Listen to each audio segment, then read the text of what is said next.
ушул үйдүн жарымынан буягы дарбаза мына жерде турган тосмо бүт алып кетти да. Мына жерде көпүрөбүз бар эле, көпүрөнү дагы жууп алып кетти. 22 апрель түн жарымында жүргөн сел Аида Абайдуллаеванын үйүнүн бир бөлмөсүн алып кеткен. Ал Ош шаарындагы Алымбек Таткан муниципалдык аймактык башкармалыгынын дача участогуна үй салып жашап жатканына 3 жыл болгон. Бул атайын спальный комната эле, өзү кошумча кылып туруп курган элек. Бул комнатанын ичинде телевизор, шкаф бар эле. Түнкү саат 3-тө, 2:30-3-тө алып кетти да. Биз 3-тө кошуналар келип алып чыгып кетти. 2019-24 дагы эле толук бүт элек өзүңөр көрүп атасыңар го. Толук бүт элек колдон келишинче кредит алдык, акча таптык, иштедик. Смотри, какая сель, смотри. Вообще. Ну, до сих пор вон потихонечку грязь выношу. Отсюда вы видите ведра. Все пока мы сюда. Катуу келген сел Кристинанын короосундагы курулуш материалдарын агызып кеткен. Ал селден калган калдыктарды өзү тазалап жатканын айтып, жооптуу кызматтар ишин чала кылганына нааразы болду. Цемент здесь был, песок, дрова много уплыли, уголь тоже уплыл как бы. Вот.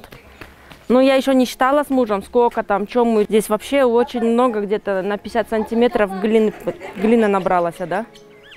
Потихоньку чистим. Вот здесь еще вот у меня в огороде осталось нетронуто. Там-то огород мы уже почистили. Вот у моего братишки тоже, вон, посмотрите, вот. Сел каптаган дача участогунун жашоочулары жергиликтүү бийликтен келтирилген чыгымдын ордун толтурууну жана жаңы дамба куруп берүүнү суранышууда. Ошодон бери дамбага келиши элек. Быйыл келди дагы көчөт тегип коюп туруп кетишти.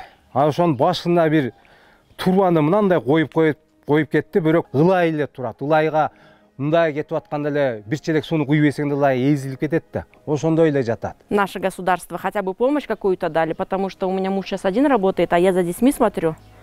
Ну вот. То, что мы вот накопленные деньги были, мы здесь докупили весь стройматериал. Өткөндө отуруп алып эсептеди, ошол примерно бир 300 миңдин нары бериси болуп калат экен. Дарбазанын өзү эле 80 миң, 90 миңге чыгып кетти азыр. Мына жакты тосконубузда өзү 70 миңге тостурганбыз да. Эми ал 3-4 жылкы мурдагы сценада. Өзгөчө кырдаалдар министри сел жүргөн күнү жеринде иш алып барганын билдирди. Ошондой эле дамба 2025 жылдын бюджетине бекитиле турганын айтып, аны куруу боюнча долбоор иштелип жатканын кошумчалады. Биз бул боюнча ошол жеринде көрүп келдик, тиешелүү адистер менен бардык. 10 жылга жакын ушул маселени көтөрүшүп аткан, бирок тиле каршы бир кагаз түрүндө көрө алган жок. Азыр турган ошо БСР деп коет, ошо дамба деп коет. Ошол жерде 1000 куб суу батат.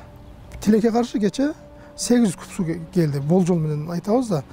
Эгер андан дагы көп келсе, тигиндер үстүн ашып, жана үйлөрдү каптап калуу толук ыктымал эле да. Бирок сиз айткандай бул дамба курулат. Азыр адистер иштеп атат. Ал эми келтирилген чыгымдар боюнча атайын комиссия түзүлгөн. Ош шаардык мэриясы эгер жабырлануучулар турак жайын камсыздандыруудан өткөргөн болсо, эсептелген чыгымдар төлөнө турганын билдирди. Аларга кандай шартта курулушка, үй салууга уруксат кагаздары берилген, кайсыл жылы берилген, эмне негизинде берилген, бүт баарын аныктап чыгуу боюнча дагы тапшырмалар коюлган. Учурда комиссия иштеп жатат. Комиссия атайын ошол үйлөрдөгү селдин кесепетинен улам келтирилген материалдык чыгымдарды эсептеп чыгып жатат. Анын жыйынтыгына жараша Ош шаарынын мэриясы кандай жардам көрсөтүлөт, чечимдерди кабыл алат. 20-21-22 апрель күндөрү Нөшөр жаандан улам Ош, Жалал Абад, Талас облустарынын айрым аймактарында сел жүрүп, ондогон үйлөрдү суу каптаган, бир катар автоунаа жолдору жабылган. Президенттин администрациясы өзгөчө кырдаалдар министрлиги жалпы чыгымдарды тактап чыккандан кийин селден жабыркагандарга жардам бериле турганын билдирген.